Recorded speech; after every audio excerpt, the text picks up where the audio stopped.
This is the Loan Creator YouTube. We hope this video helps. In this video, I will explain how to file your HMRC self-assessment. First, ensure you are registered with HMRC for self-assessment. You'll need your unique taxpayer reference, or UTR, and your government gateway ID to log in. It's crucial to know the filing deadline, which is usually January 31st for online returns, to avoid penalties. Getting these basics sorted early makes the whole process much smoother. Next, gather all your financial information. This includes records of all income, like earnings from self-employment or rental properties.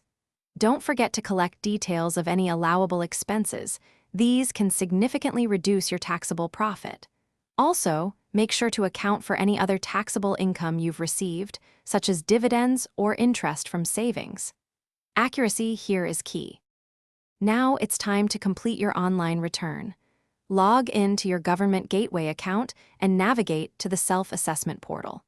Carefully enter all your income and expense figures into the appropriate sections. The system will calculate your tax liability as you go. Take your time to review everything thoroughly, ensuring all details are accurate before proceeding. Finally, it's time to review, submit, and pay. Double-check every entry for any errors or omissions. A small mistake can lead to big headaches. Once you're confident, submit your completed self-assessment return through the online portal. You'll then see how much tax you owe and can arrange payment.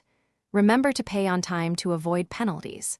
For a truly effortless home, check the description for a link to the Shark AI Ultra Robot Vacuum and other great deals. Thanks for watching. Consider subscribing if we helped you.